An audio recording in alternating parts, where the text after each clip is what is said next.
Hello! I'd like to share one more Christmas idea. When I finished weaving Christmas-styled cup mats, for some reason I felt like developing the idea. This has given birth to such New Year-styled panel pictures. Today I'm going to say a few words about these panel pictures and to show you a couple of tricks I'd like to share with you.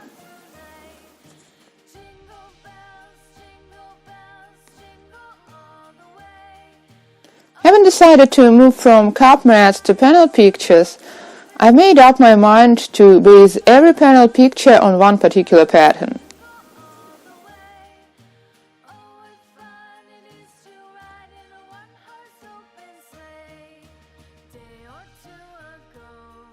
Well, actually I failed to use a single pattern. This was my first panel picture where I used both root weaving and weaving such, well, let's call them check marks with 2 tubes. You can watch all these techniques in our previous masterclasses where we woven a napkin. Here I've also used some elements of so-called lazy fishtail technique. The following panel picture has been based on lazy fishtail technique. The only thing I've changed is the color of working tubes. The basic tube is dark everywhere. Well, though you can play with the color of the base too, for example add a few light rows. Here my background is dark everywhere. I've used the only pattern throughout the item, lazy fishtail. Only the edge has been trimmed with 2 tubes. Apart from that, the whole panel picture has been woven using one and the same pattern. It looks this playful thanks to color change. And here I'd like to show you on the example of this panel picture how I made the transition. It is a traditional wrapping. Depending on the direction of this wrapping, we get such interesting lines.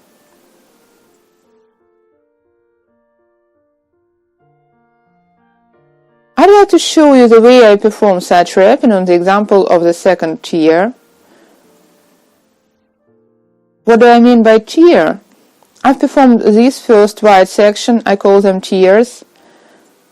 You can watch the way I do on the example of a napkin, cup mat in the previous videos. I make a transition between the tiers in root weaving technique. I'm going to show it in more detail at the end of the second tier. So I've changed the color of tubes and I'm performing classical wrapping.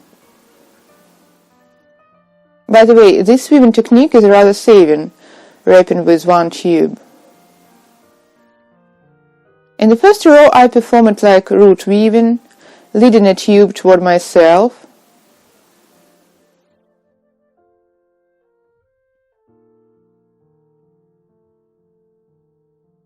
Well, take a note please, not like in root weaving, but the very wrapping, leading a tube under the row. Not through the loop like in root weaving, but right under the row. I'm going to weave 3 rows in such a wrapping technique.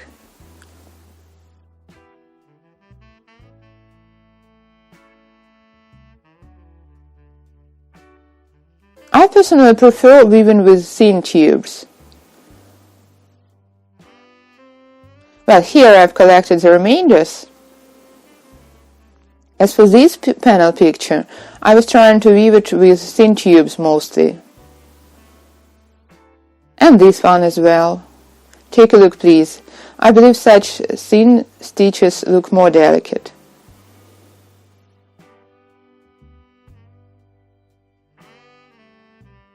So,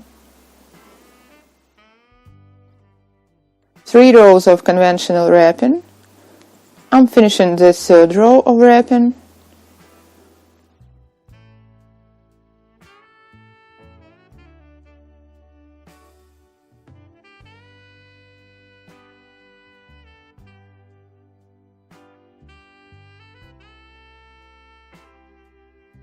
I'd like to draw your attention to the fact that I don't insert the tube somewhere, but there is such a convenient corner before the very loop.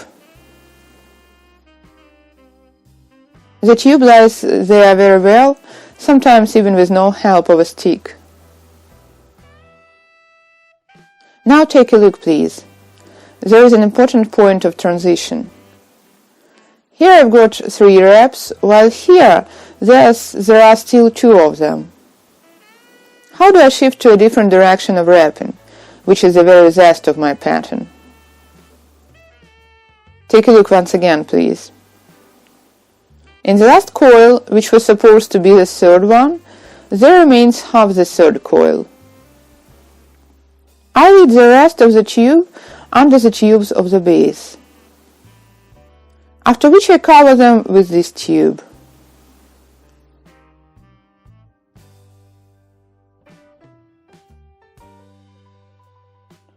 And continue wrapping. In my case, I'm going to weave 2 more rows, but in an opposite direction. Lengthen the tube and continue, but this time leading from this side.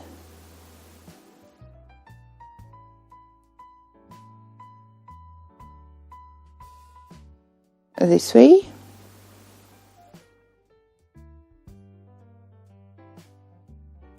By the way, I've painted these light tubes.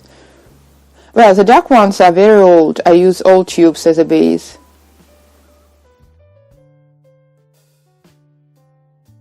As for these thin and fresh tubes, I rolled them just recently and painted them with a solution of white dewfar mixed with some colorant and a little bit of water, half and half with dewfar.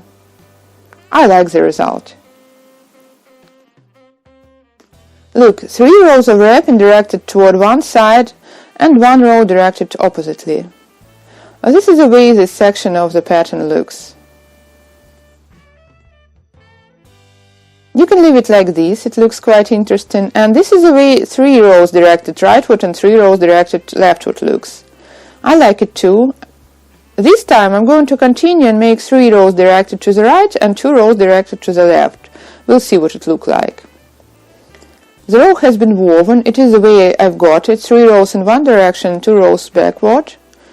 Here I'm going to tuck the tail in right away.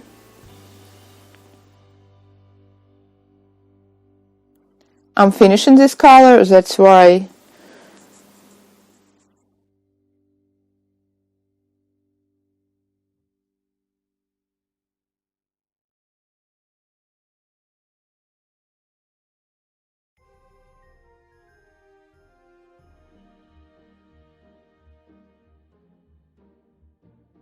Not to leave until later, I've cut the tail in and tuck it off. After this, I'd like to make a transition to the next section of the pattern.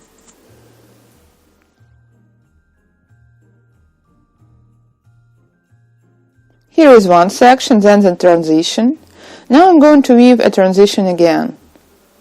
In this case, the sections look all sufficient and the pattern is quite distinct.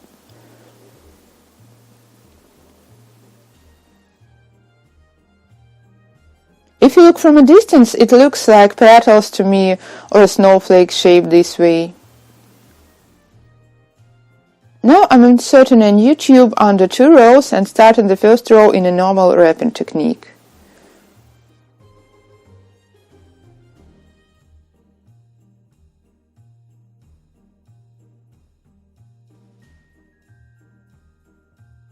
One, 2.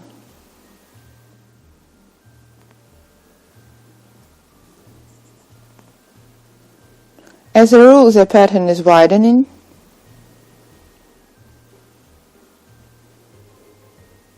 That's why I can add loops with such dark transitions. And I make 2 coils within each interval between the snowflake tips, or you can call them petals.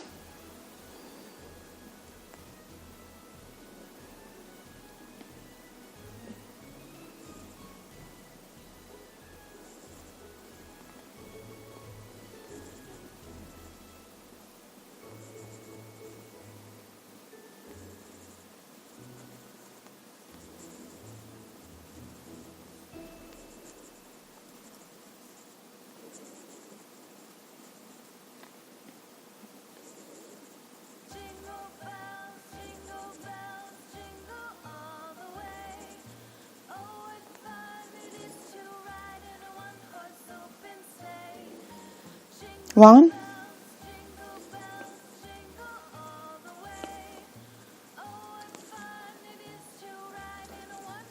and I'm going to weave one dark row more in a regular root weaving technique, after which I'll finish the item. This way.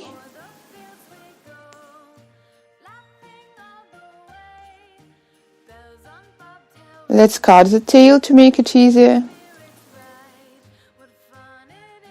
Lengthen the tube and continue, making 2 wraps of a dark color between the blue coils. It is the way the wrapping looks if I weave one row in one direction and the next row in the opposite one.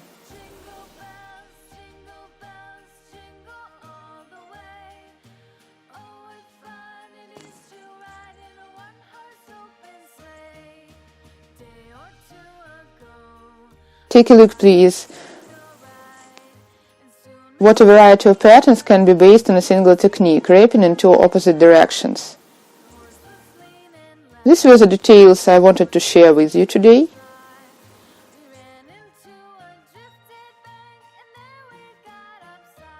Enjoy a stretch of imagination.